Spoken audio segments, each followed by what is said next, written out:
This story stretches from the mean streets of Gary, Indiana, all the way to Lagos, Nigeria. In fact, Bola Tinubu is the current president of Nigeria. The evidence is beyond circumstantial. I mean, he was certainly involved with trafficking back in Chicago and Gary, Indiana, late 80s to the early 90s. I interviewed a Nigerian journalist who actually had to leave the country. He got political asylum in a different country, and he's been reporting on the story. The current president of Nigeria.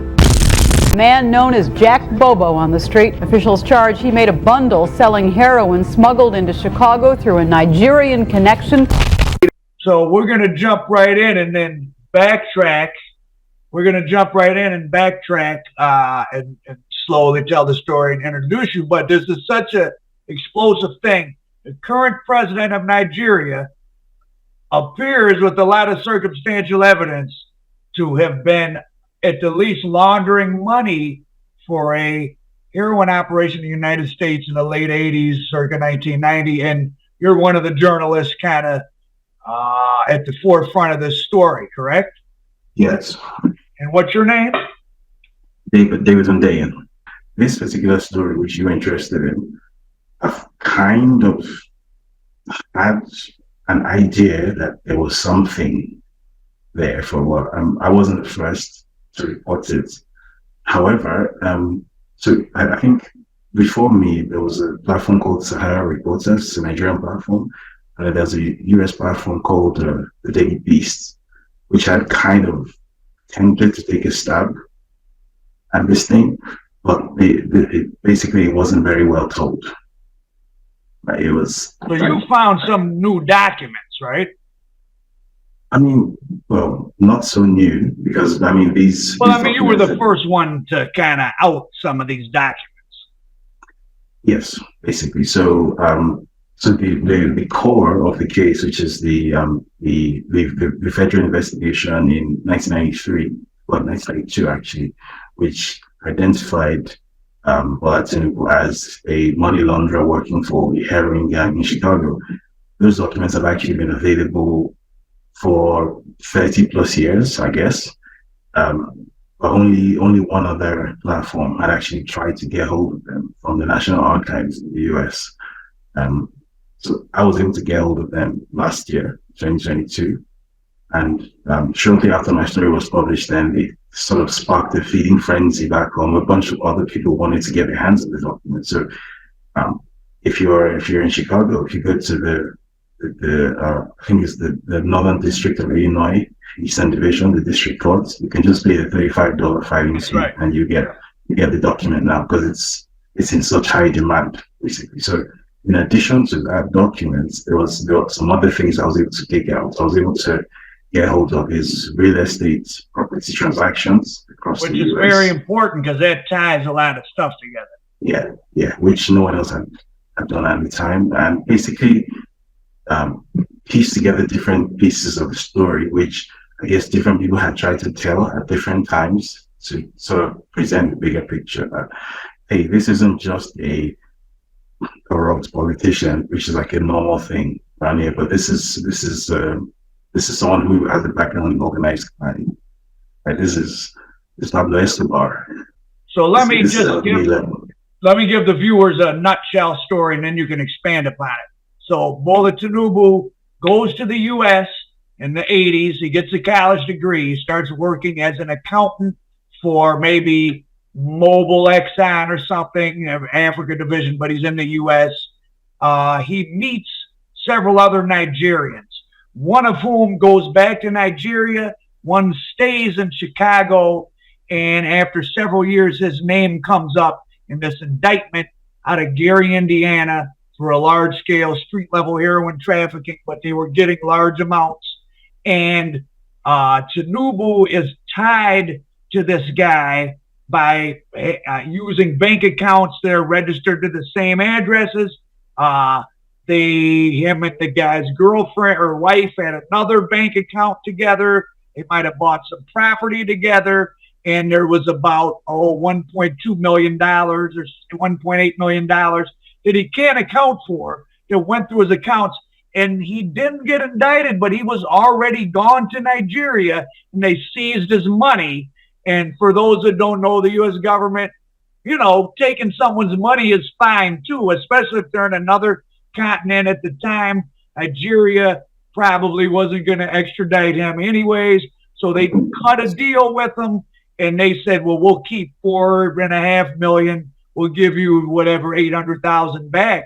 But his name is directly tied with this Ekbeli through bank accounts, and Ekbeli pled guilty and became an informant, right, in the case. Did he get prison time? To the best of my knowledge, he did actually. I'm not exactly sure how long he did, but he did do a stretch in prison, yes. And he subsequently deported. Okay.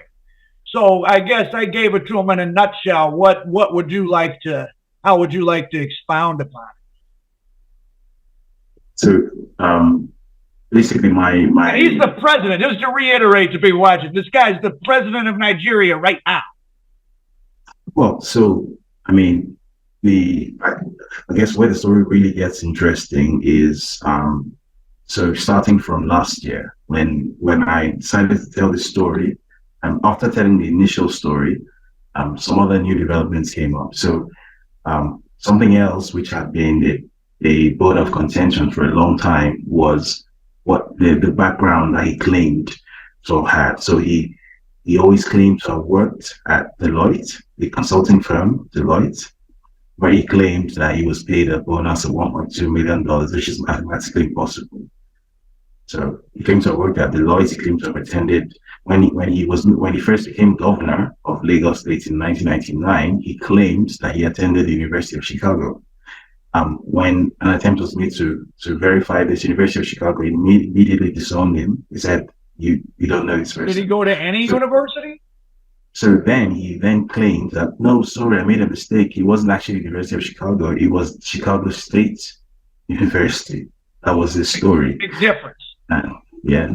Unfortunately, under Nigerian law, once someone is a governor or a president, he has legal immunity. You can't be tried in a criminal court. So even though an attempt was made to try to hold, what would he have been tried for? For perjury, basically, perjury, for lying. Okay. Yeah, for lying on his declaration. Right? But perjury is a criminal offense, so a sitting governor or a sitting president can't be tried for perjury. Right? So same thing here. Yeah. So it's kind of like a catch-22 kind of situation. So even though an attempt was made to try to hold his feet to the fire, just the fact of his immunity sort of enabled him to get away with it. So he was the governor for 8 years, and then he dropped out of public service altogether after 8 years. So I guess there was no incentive to go after him until last year when he decided to run for president, which is where I got involved. Now, I thought that there are a lot of things, when you tell lies, there are a lot of things you say in different places that don't add up. So I heard different versions of his story from his mouth, speaking at different times. So depending on who he's speaking to, he'll sometimes claim to have come from a really poor background. Some other times he'll claim to have been the son of a really wealthy person. Like, his stories never added up. So I decided, you know what? I want to do a full verification of the backstory of this guy. I want to verify the places he says he has worked at, the institutions he claims to have attended, the achievements he claims to have had. I want everything to be verified. So working in conjunction with a lawyer in Abuja. His name is Barrister Mike Nahor. So both of us basically went to work on this project last year. We worked in tandem with a law firm in Chicago, Lee, Eisenberg, and Frankel, and a private investigator, Robert Hanrahan, also in Chicago, to basically get to the bottom of all of this. So we're able to get subpoenas sent out to Chicago State University, to Richard Daley College, which was previously known as Southwest College, to Community College in Chicago, to Deloitte, to Arthur Anderson, because he also claimed to have worked at Arthur Anderson. They're out of business now, aren't they? Yes. we sent a subpoena to Anderson Tax, which is like a successor company of Anderson, basically saying whatever records you have on this guy, we want it, right? So the court granted the subpoena. So the documents that we got back told a very interesting story. So first of all, the response from Deloitte was, we have no records for this person. We don't know him. So that was a lie. The response from Chicago State University was even more interesting. Why it was interesting was because they opened this whole new bag of worms. So according to Chicago State University's records, the person known as Ola A. Tinubu, whom Chicago State University apparently has on file as a student who graduated in 1979 with a degree in business administration, that person, according to their records, was female. Is Bola a name that could be male or female? It's a unisex name, yes. Okay. However, on their record, this person was female. So, like, he stole an identity? Potentially, yes, exactly.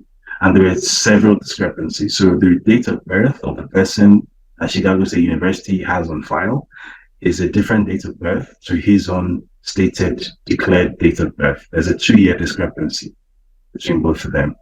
So he claims to have been born in 1952. The date of birth of the person on file at Chicago State is 1954. So that's an issue. The degree certificate which he submitted to the Electoral, the Independent National Electoral Commission in Nigeria, that degree certificate and the degree certificate that Chicago State University tendered in response to the subpoena were completely different documents. The dates on them were different. The wording of the certificate was different. The signatures on the certificate were different. The logo of Chicago State University and certificates were different. The one he submitted actually had a grammatical error. So he seems to have submitted some forged, fake, or just a counterfeit document.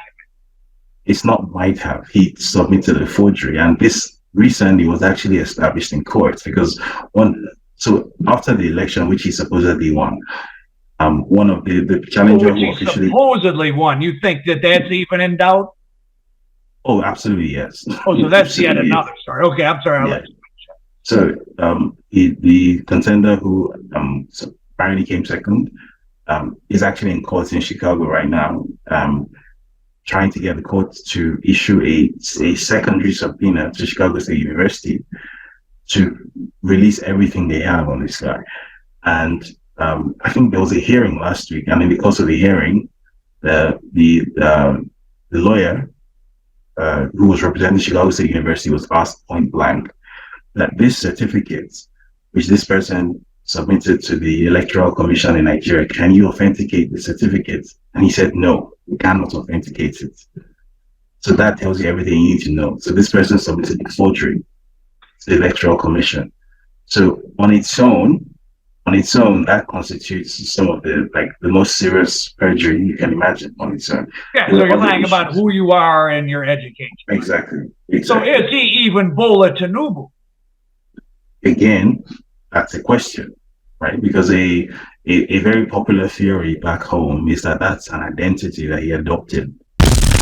Jack Bobo, according to his indictment last month, is one of the leaders of the Black Soul Street Gang. The Black Souls and Jack Bobo, according to the indictment, sold $50,000 worth of heroin on Chicago streets every day. Who buys China White? Everybody. When you say everybody, you mean who? All types of races, all types of classes. You have the suburban housewife, you have the businessman, college students. But how does China White make its way to the streets of Chicago and into the suburbs here? The answer comes from half a world away. China White has its beginnings in the poppy fields of the Golden Triangle, where Thailand borders on what we once called Burma.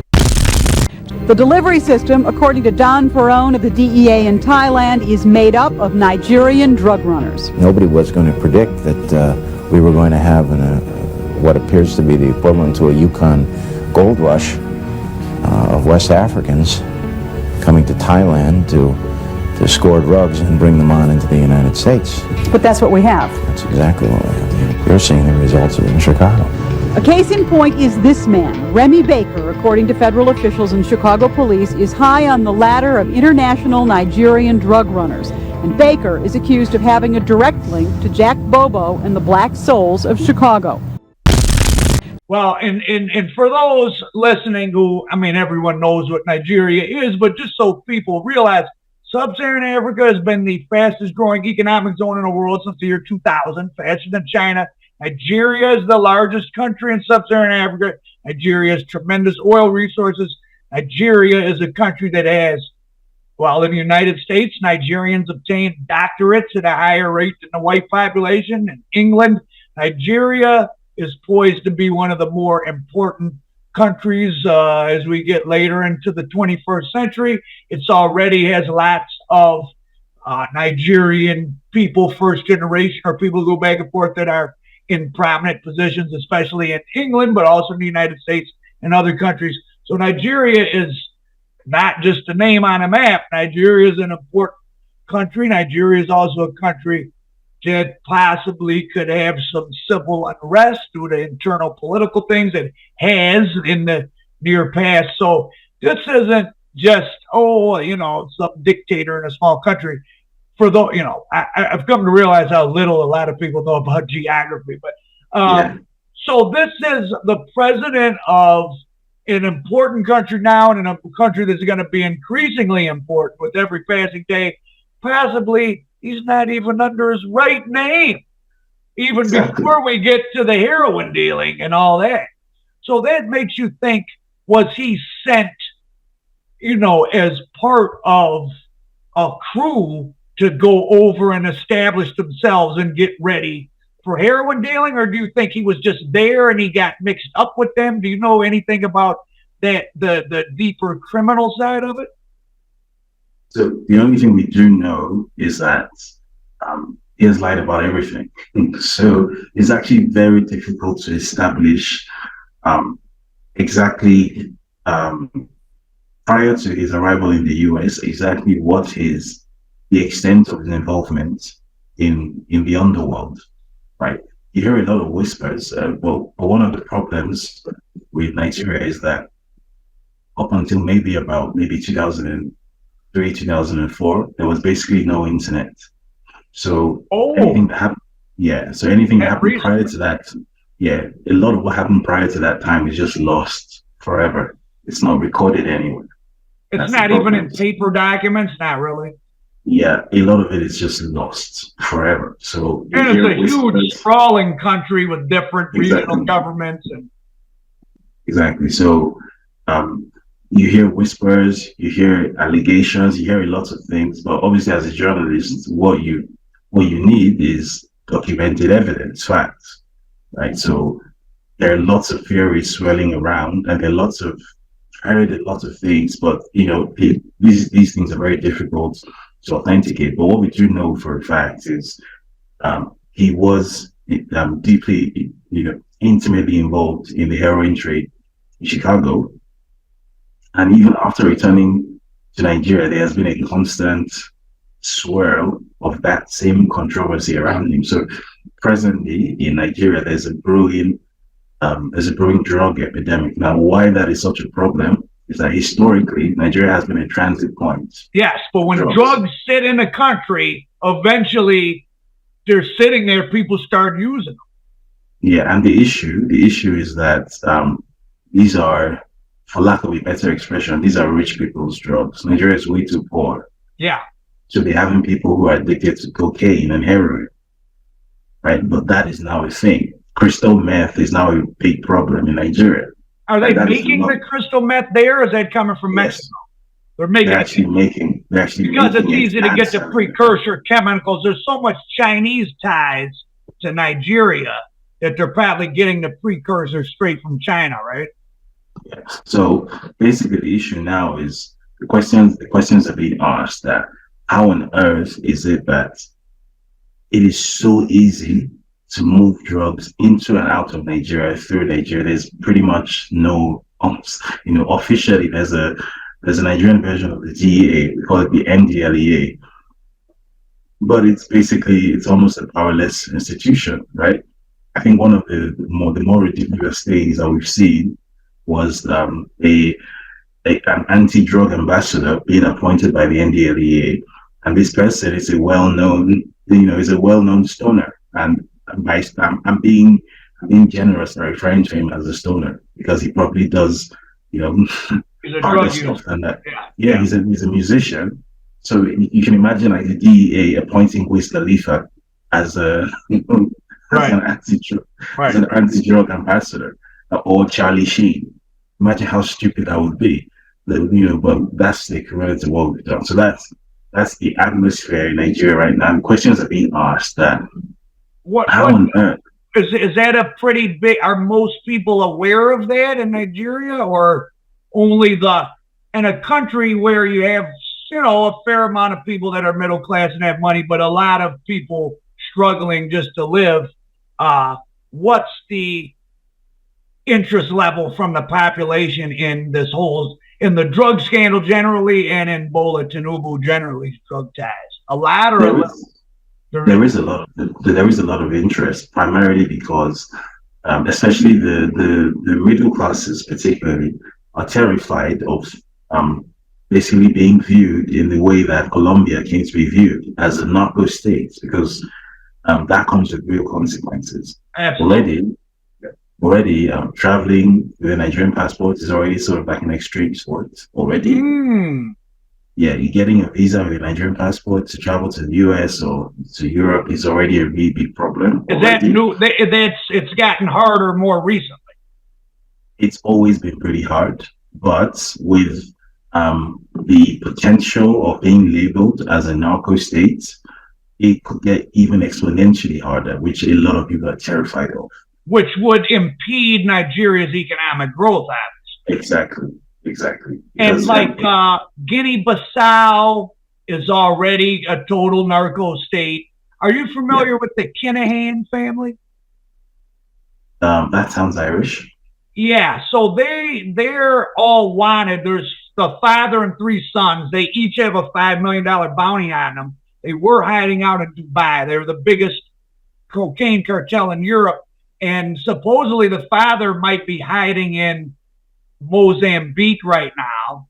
And a lot of they were key in the late 90s in staging West Africa as an entry point in a transshipment point. I just wonder if you heard of them. So okay, I didn't know Nigeria itself is actually starting to be, because I know in Italy, there's so many Nigerians in the Naples area involved in crime. Supposedly the Camorra, the organized crime family there, has sanctioned a Nigerian Camorra family, which is pretty wild. Have you ever heard of Black Axe?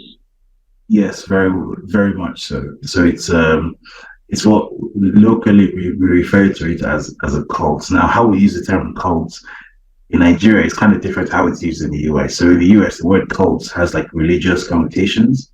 But in Nigeria, the word cult is more like a really big gang, which has some of the features of a religious cult. So there's an initiation ritual, you can't leave that, that sort of thing. So that's kind of what the Black Axe is. It's a very violent organization, even though obviously... Are they mainly focused on prostitution, or have they grown out of that? It initially started off like many such confraternities, as we call them. It actually started off as a university fraternity once upon a time, but over time it's sort of evolved into basically an organized crime operation. So it has fingers in everything: human trafficking, prostitution, drug trafficking, weapons trafficking, kidnapping for ransom, murder for hire, all sorts of things. Are they based out of Lagos, or are they all over the country? There's no central base. You're gonna find a lot of them in places like Benin, but there's no HQ. Like they're Hydra basically. And Benin is just on the southern border of Nigeria. So Benin is like in the Midwest, so it's like close to the Niger Delta. Okay. Well, I mean, would you go south down the coast to get and be south of Nigeria? It is in the south, yes, but it's not on the coast. Okay, it's not. And Ghana, what abuts? What's right below Nigeria? Ghana? So do you mean to this? Because basically, it's to the So south if this is Africa and Nigeria's here, what's here? The south is the Atlantic. Then to the to the east, southeast, yeah. Right. So to the east is Cameroon, and to the west is Benin Republic. Okay. So to the east is Cameroon, then Central African Republic, Gabon, those countries, Central, and then to the west it's Benin Republic, Togo, Ghana, Cote d'Ivoire, Liberia, Burkina Faso. Yeah. So is the election results itself in dispute separate from the question of was he a legitimate candidate? Yeah, very much so. Very much so. So one of the key bone of contention is that the electoral umpire didn't follow its own rules in conducting the election. So the Electoral Amendment Act of 2022 stated that results will be transmitted electronically from the polling units to the central server. Because previously, this thing that we call vote rigging, the basic method of vote rigging was, stealing ballot boxes, stuffing ballot boxes, that sort of thing. So the electronic voting machines were supposed to stop that. So the idea is people vote, the results are transmitted instantly in full view of everyone. It's transparent and the election is not credible. That was the plan. In reality, what happened on election day was, so there were 3 elections on the day. So there's the presidential election, there's the senatorial election, and then there's the House of Representatives election. So the House of Representatives and the senatorial election went by without a problem. Those results were transmitted electronically, no problem. And then for the presidential election, all of a sudden, there was apparently a glitch with the server, and the results were not transmitted. So they were then collated by hand, and then all sorts of magic took place, which is exactly the sort of thing that electronic vote transmission was designed to avoid. Right. So so this was possibly, because of smartphones and the internet, there was a plethora of evidence to show how all sorts of manipulation was taking place. So we're floating around Twitter, you would see pictures of result sheets where the actual results have been tipexed out, and someone scrolled another result of it, like really amateurish, really cartoonish. So all of this was actually taken to court, and the appeal court delivered a verdict 2 weeks ago, which basically, in my opinion, turned the law on its head. What the appeal court said was, even though you tendered all of this evidence in court, we're not going to. The evidence wasn't properly tendered.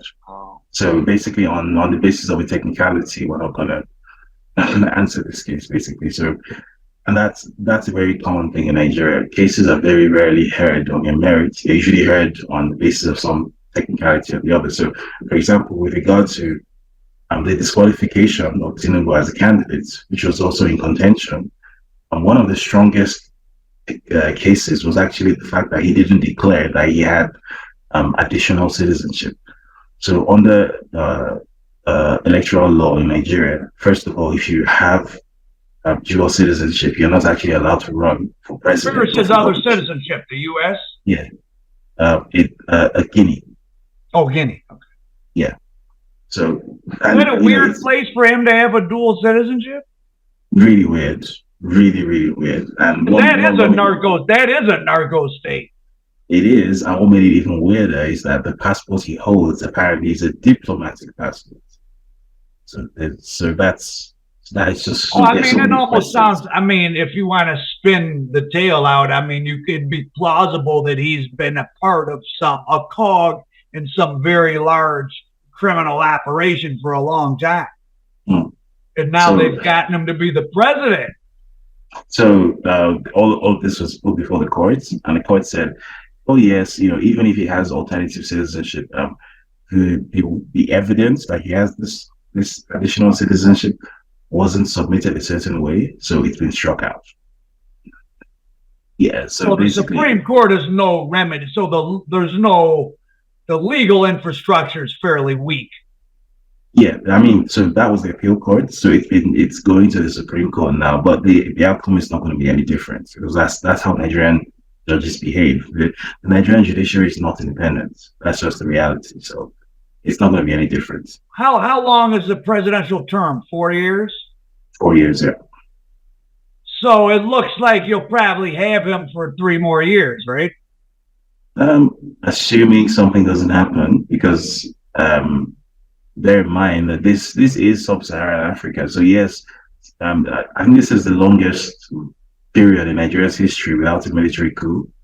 It's been 24 years without military involvement in government. That could change at any time. Is the military more trustworthy? Nobody knows. Nobody knows. What we do know for a fact is that the upper ranks, the upper echelons, and the officer ranks, the lower ranks, there's a huge split between them. So the lower ranks are not happy with things going on, but the upper ranks are very happy with the status quo. So that's a very dangerous situation historically. So you could have a military that's not even cohesive. Exactly. And Nigeria is a giant country that was composed of different ethnic groups that probably shouldn't even have been in the same country, really, maybe, right? Well, ideally, no. But, the British, in their colonial wisdom, knew what they were doing. Well, they were just drawing lines based on latitude and longitude and rivers and stuff, Yeah. I mean, I wish it was that benign, but the British were not that benign. The real reason, one of the real reasons actually for coupling a country together in ways that didn't really make sense was essentially to ensure that the resultant nation state entity would forever be sort of at war with itself. And so it's the basic concept of divide and rule, right? So if there's a cohesive country, it's going to find ways to improve its lot in life. It's eventually going to, become independent of you.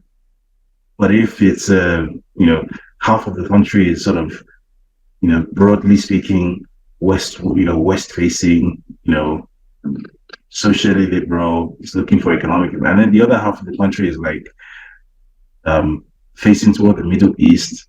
It's like extremely conservative Islamic, and the two half basically don't get along. And they basically exist as two different countries. In fact, the northern half of Nigeria actually has a separate legal penal code. So actually, it's one country with two laws, two strands. More of an Islamic? That's like an Islamic code. Exactly. Because Lagos, I would assume, is the more western facing that Lagos state. Okay. Is that more Christian or? Generally speaking, yes. I mean, there are Muslims in the south as well, but the way Islam was introduced into Nigeria's south was very different to the way it was introduced into the north. So it was introduced to the north via conquest, via violence. It was introduced to the south by trade. So the two Islams, if you like, are very different. In one, it was forced on, and the other one, it was willfully incorporated. Exactly. So what do you think the near future holds for this situation? Not much? If I were being pessimistic, I would say it would end the way it usually tends to end in Africa, which is one huge brawl. However, and nobody wants to see that happen. I certainly don't want to see that happen. So what I hope will happen is that the Nigerian establishment will realize how dangerous the tinderbox it is playing with is, and will eventually sort of start to there will be some adults in the room basically who will do something about the situation, because basically you have a religiously and ethnically divided country being led by a retired or active drug criminal who has well-documented links with the underworld, continues to have well-documented links with organized crime. What's his continued documented links? So, for example, when he was the governor of Lagos, his whole idea for expanding the tax revenue, the tax base of Lagos, was basically to incorporate street thugs into the revenue collection infrastructure of Lagos. So if you're entering a bus, like a public bus in Lagos, the people who there you see some people who, they're always harassing the drivers and whatnot. They have ticket booklets and the driver has to pay a certain amount. It's extortion, but it's been sort of semi-formalized because there's a proportion of that revenue going to the state government, and this is officially sanctioned, right? So basically the street criminals were basically incorporated into the apparatus of state. They were given uniforms now, and they were given powers. You can't touch them, right? So you have people who are known to be actual, gang leaders, who are almost like above the police. Now that's what he did in Lagos, and now that he's president, this has been elevated to national level, to federal level. Oh, wow. So it's an issue. Yeah, so there would have to be some consensus of the elites behind the scenes, and they would move to remove him. They would pressure the Supreme Court or the military to remove him. Maybe? Yeah, because barring that, if he's allowed to just because this is the reason he's so dangerous is because he genuinely does not actually have any strategic plan for governing the country. He's literally just there to expand his empire, if you like. He's there to eat. That's it. Would you consider Nigeria an oligarchy like Russia? To an extent. To an extent, it is. However, unlike Russia, the extent to which the state has the capacity to actually control certain things is quite limited because Russia has genuine state capacity. Nigeria not so much. So, for example, when it comes to things like surveillance, the Russians are way centuries ahead. So it's not quite on the same level. But generally speaking, there is a tiny group of people who control the most important sectors of the economy and who basically operate it as a closed system of patronage. So if you want to be, you could probably become comfortable in Nigeria by working hard. But if you want to become wealthy, if you want to become super rich, there's no Elon Musk story. There's no Bill Gates. Most of the billionaires are in businesses that are connected to the state in some way. Exactly. You need state permission, you need state patronage, you need state intervention, basically, to become a billionaire. You don't become a billionaire by working hard in Nigeria, basically.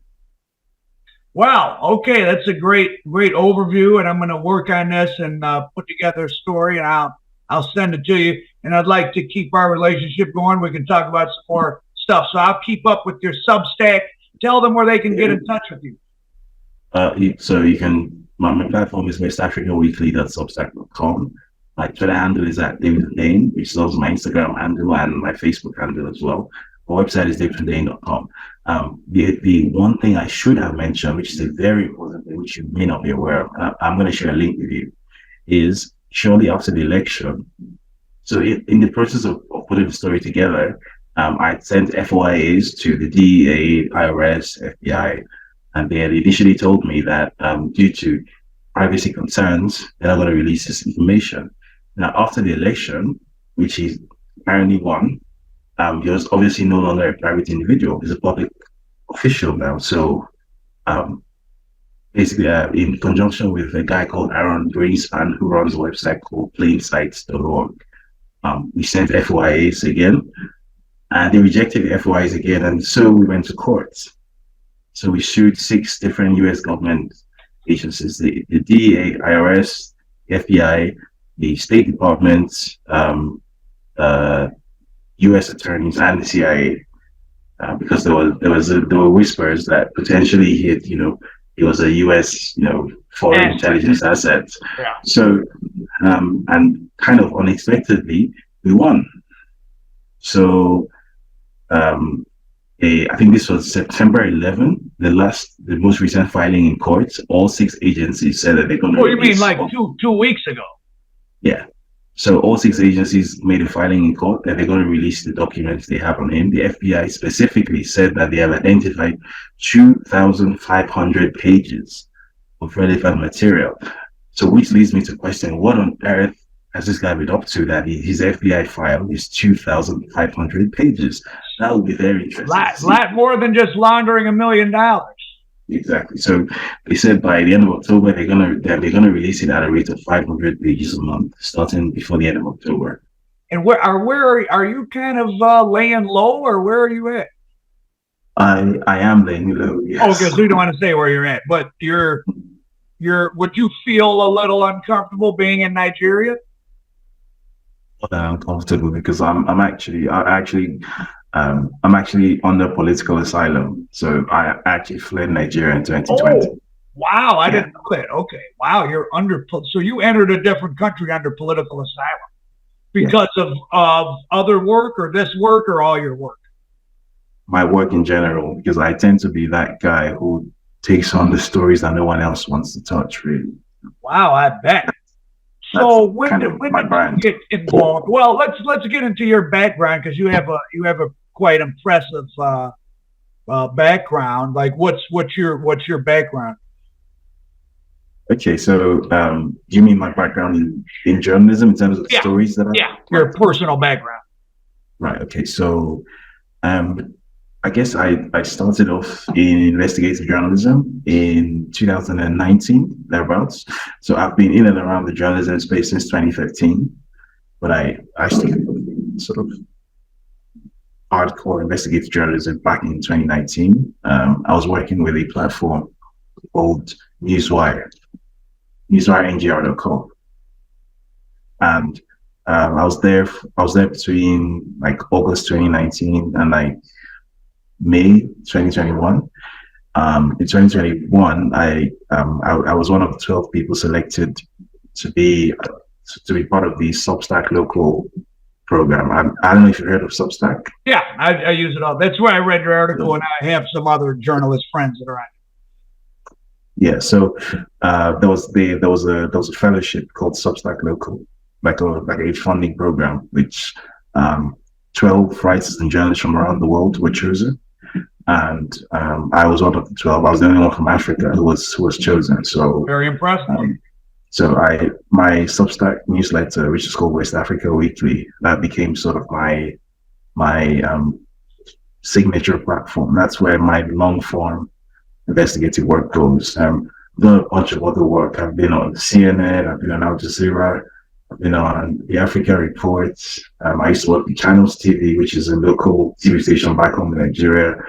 I was nominated for the US IVLP, the International Business Leadership Program, back in 2019. So I've done a ton of other work, but West Africa Weekly sort of where investigative work, long form work, really sort of took its pride in place. So that started off in mid 2021. So when I started off on West Africa Weekly, my mission was basically to